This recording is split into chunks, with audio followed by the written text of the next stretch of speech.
Esto es Radio Psicosis. Radio para adictos a la radio.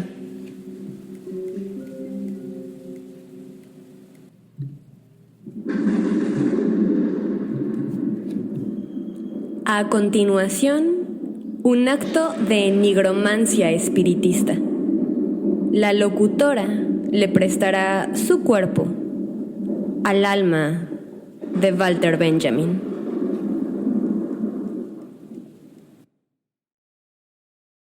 Si los bandidos no tuvieran ninguna otra ventaja sobre el resto de los criminales, igual seguirían siendo los más distinguidos, porque son los únicos que tienen una historia.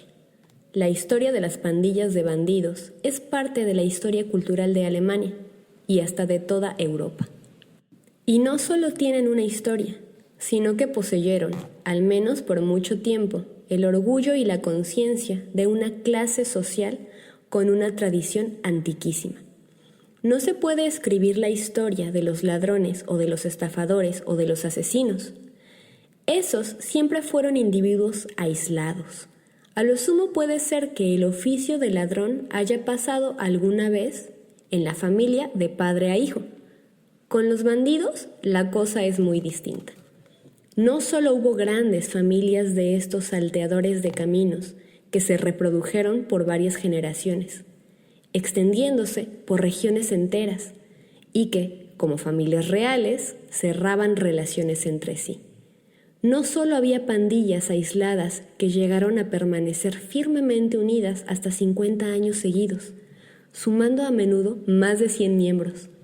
Además de todo eso, estos bandidos tenían viejos usos y costumbres, una lengua propia, como el Rottwelsch, y conceptos propios del honor y el rango que se siguieron legando entre ellos durante siglos. He pensado en contarles hoy algo de estos pensamientos, costumbres y convicciones de los bandidos, pues no podemos darnos una idea correcta de las pandillas de salteadores contando solo las historias truculentas de los más famosos de ellos, como el caso de Schneider-Hannes, Lips Tullian o Demian Hessel.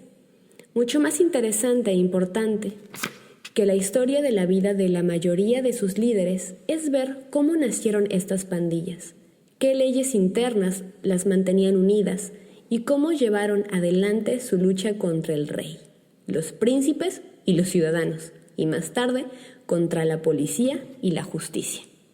Para hacerlo, debo omitir uno de los secretos más bellos y trascendentes de los bandidos, sobre el que hablaremos más adelante. Me refiero a su lengua y a sus así llamadas Zinken o signos secretos.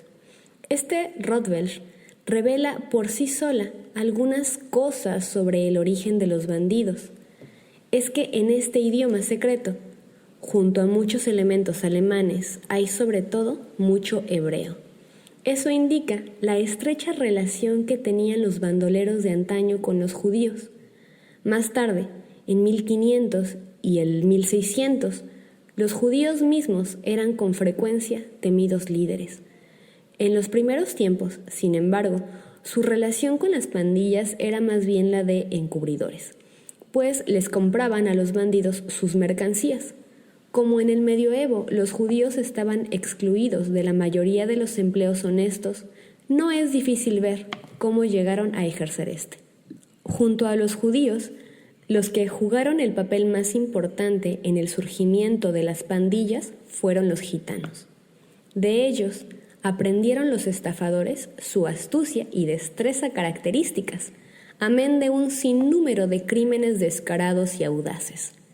De ellos aprendieron también cómo hacer del delito un oficio, y adoptaron, por último, una serie de sus expresiones específicas en su Rottwelsch.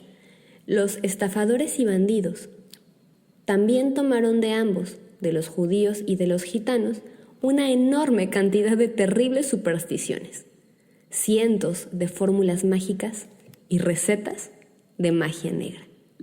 A comienzos de la Edad Media, el oficio principal de las grandes pandillas de bandoleros era el de salteadores de caminos. Ante la impotencia de los príncipes, que no estaban en condiciones de garantizar la seguridad en los caminos de sus dominios, el robo se convirtió en ciertas circunstancias casi en un oficio hecho y derecho. Lo vemos, por ejemplo, en el caso de los caballeros bandidos, con quienes las caravanas de comerciantes solían negociar un cierto importe, a fin de asegurarse el libre paso por la región que aquellos tornaban insegura. Por todo esto, no asombra que las pandillas de bandidos adquirieran ya desde sus inicios una especie de constitución caballeresca o guerrera.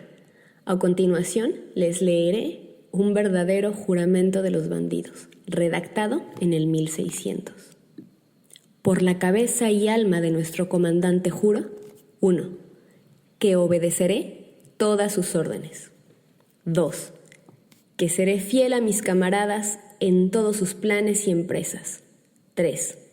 Que acudiré en todo momento a los encuentros que determine el comandante, sean aquí o en otros sitios, a no ser que él mismo me autorice a faltar. 4. Que estaré atento y disponible ante cualquier llamada a toda hora del día o de la noche. 5.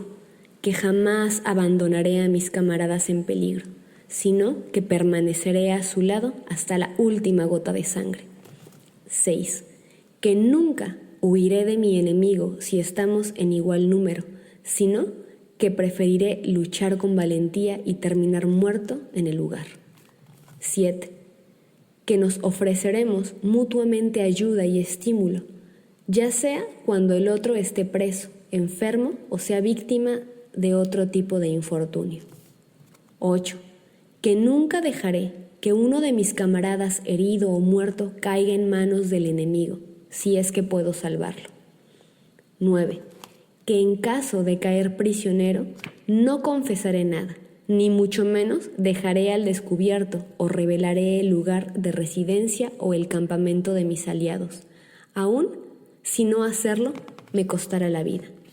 Y si llego a quebrar estos juramentos, que me acometan y me afecten las plagas más grandes y los castigos más crueles en esta tierra y en el más allá. A estos juramentos caballerescos de bandoleros se agrega que algunas pandillas tenían su propio sistema de justicia, llamada Plattenrecht. De algunas conocemos incluso toda una jerarquía de rangos.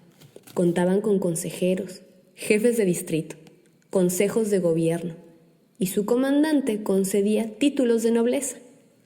En cierta célebre pandilla holandesa, los líderes llevaban durante los asaltos una barreta en las manos como símbolo de su rango. Por muy estrechamente unidos que se mantuvieran los miembros de una y la misma pandilla, las diferentes pandillas podían a veces hacerse entre ellos jugarretas de lo más maléficas. Una de las series de robos más curiosas corresponde al chasco que le jugaron los bandidos Fetzer y Simon al bandido Langleiser y a sus camaradas, en razón de que estos últimos no querían dejarlos participar de un robo que tenían planeado a un banquero de la llanura del Münster. Con el objeto de vengarse, Fetzer y Simon cometieron una serie de asaltos temerarios en aquella zona, de modo que a partir de ahí toda la gente se andaba con cuidado y ya no se pudo arriesgar el planificado asalto al banquero. La traición era el peor crimen que podía cometer un bandido. El poder de los capitanes de los bandoleros solía ser tan grande que los camaradas que lanzaban incriminaciones contra ellos volvían a retirarlas no bien los enfrentaban cara a cara. Un célebre policía dijo que en sus interrogatorios había hecho las más asombrosas experiencias acerca del poder monstruoso que era capaz de ejercer la mera aparición o la mera inspiración de aire de un bandido sobre un camarada dispuesto a confesar. Sin embargo, siempre había muchachos que delataban camaradas, a cambio de ganarse ellos mismos el perdón. El ofrecimiento más extraño de este tipo proviene de un famoso bandido, Juan de Bohemia, que a modo de recompensa por la liberación que había solicitado, prometió escribir un libro sobre estafas. a fin de que pudieran ser prevenidas en el futuro. La amable propuesta no fue aceptada. Había suficientes libros parecidos por aquella época. Además, el más conocido era el así llamado Liber Vagatorum, o sea, Libro de los Estafadores, que apareció por primera vez en 1509 con prólogo de Martín Lutero, del que les leeré ahora unas líneas. Este pequeño libro sobre las bribonadas de los mendigos ha sido editado originalmente por uno que no dice su nombre, sino que se presenta como alguien experimentado en las artes del engaño. Esto es algo que el libro también demuestra, aun cuando él no lo hubiera hecho explícito. Me ha parecido bien que un libro como este no solo se imprima, sino que también se haga conocido en todas partes, para que se observe y entienda el poder con el que reina el diablo en el mundo. A ver si la gente aprende y empieza de una vez por todas a tomar precauciones. En cuanto al Rotwelsch, que aparece en el libro, tiene su origen en los judíos, pues contiene muchas palabras en hebreo. De eso se darán cuenta los que sepan ese idioma. Lutero prosigue describiendo otras ventajas del libro.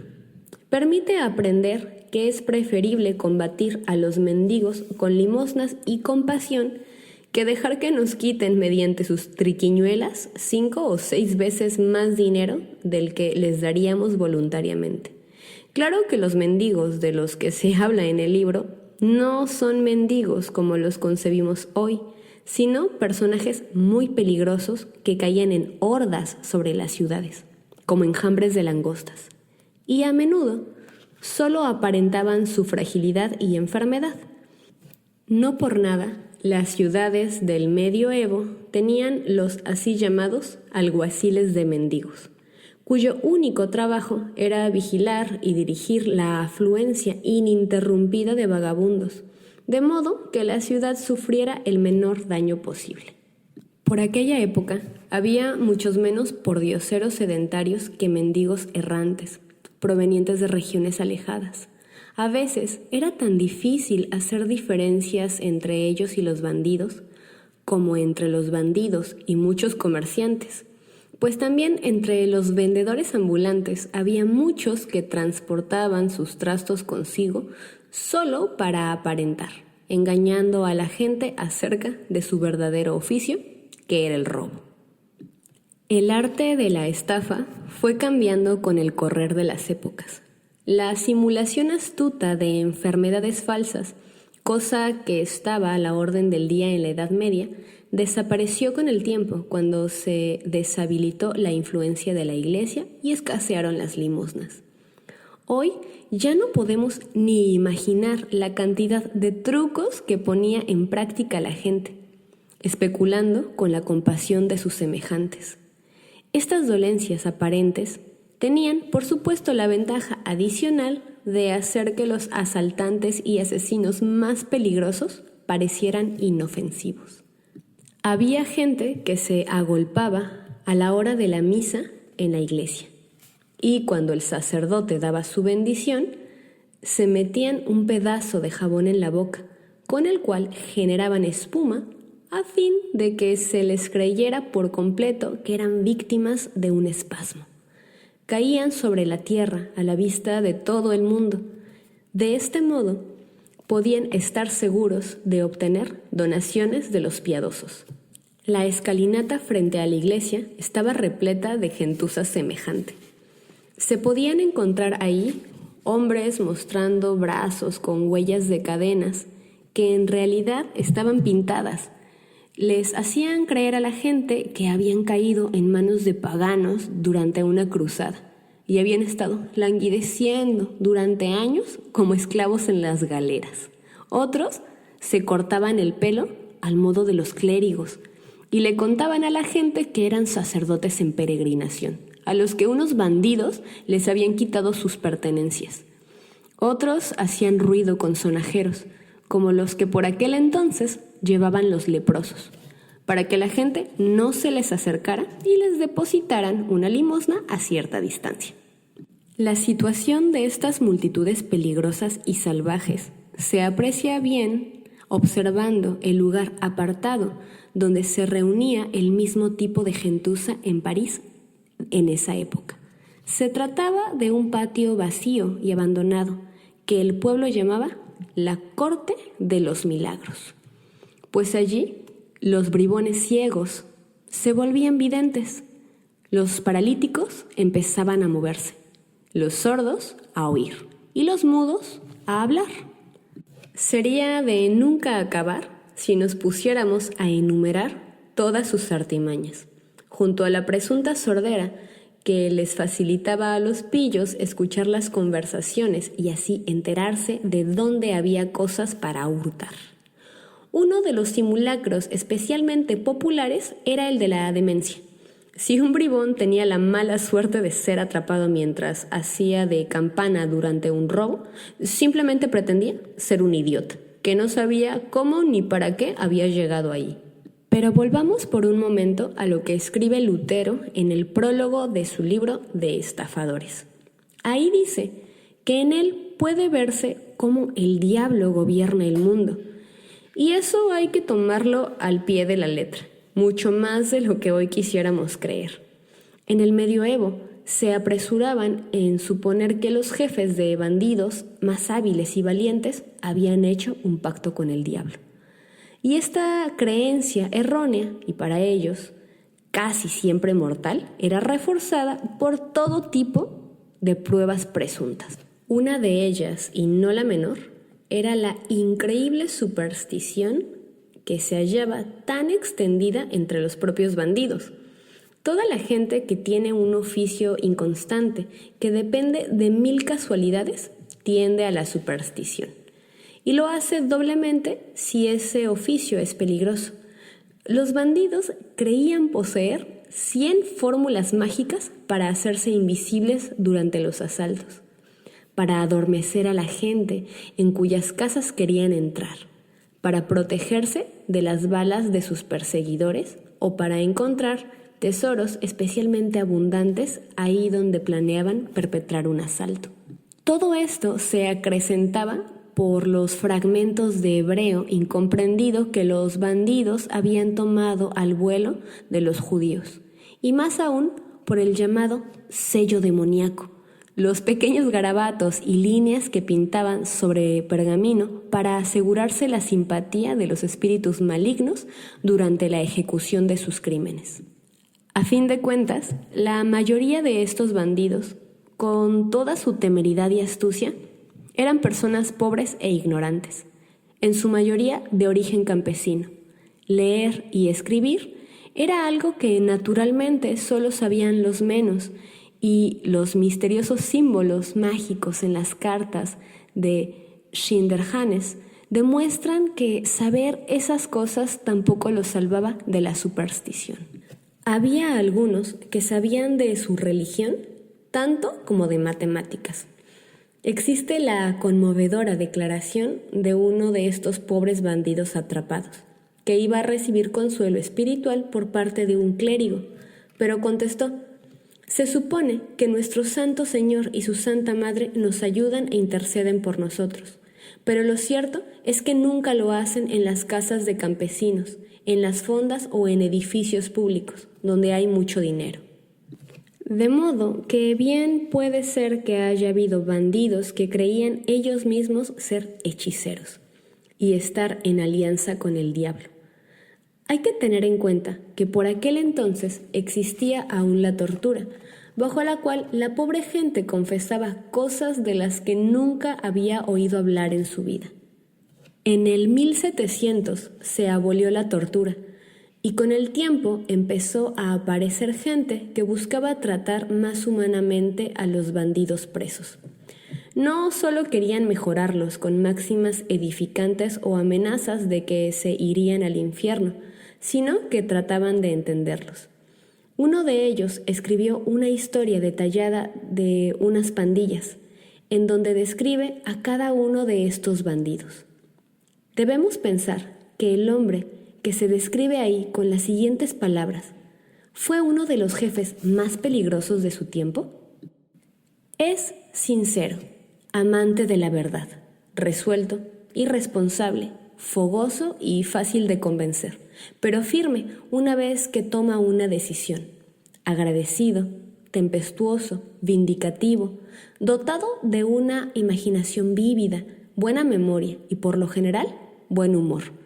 Cuando está sobrio es ingenuo y por momentos gracioso, algo engreído y hasta con talento musical. De modo que realmente existieron bandidos nobles. Claro que este es un descubrimiento que recién se hizo cuando empezaron a desaparecer. ¿O será que empezaron a desaparecer por culpa de este descubrimiento? Pues la crueldad con que hasta entonces fueron perseguidos y castigados, siendo ejecutados a menudo por meros hurtos, impidió que los bandidos se convirtieran de nuevo en ciudadanos pacíficos. La falta de humanidad del antiguo derecho penal formó parte del surgimiento del bandolerismo, tanto como el nuevo humanismo de las leyes contribuyó a su desaparición.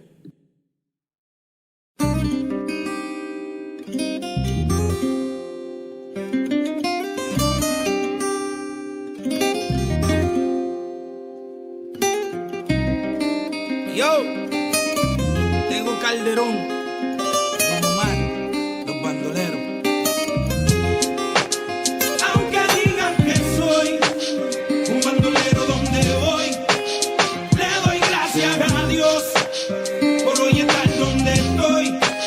Y voy a seguir con mi tumbao y con mis ojos colorados, con mi gato activado.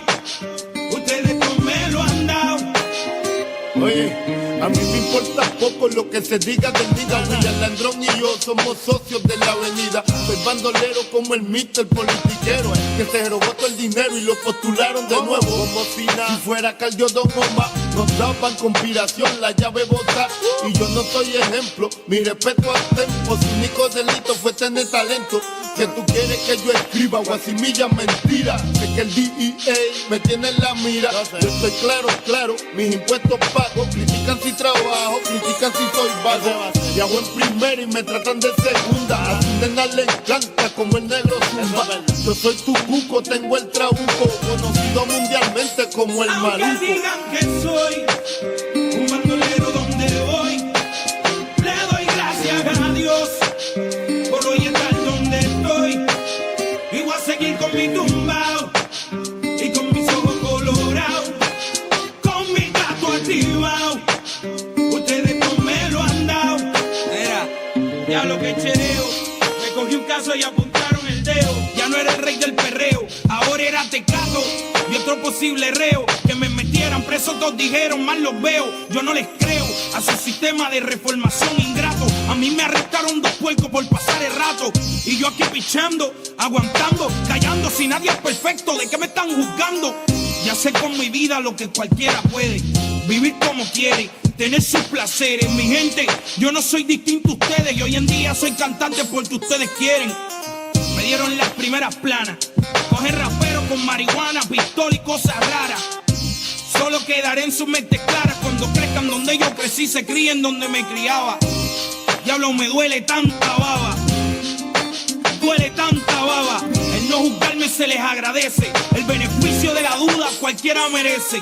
Tío, el no juzgar no se les agradece. El beneficio de la duda cualquiera merece. Aunque digan que soy un bandolero donde voy, le doy gracias a Dios por hoy estar donde estoy.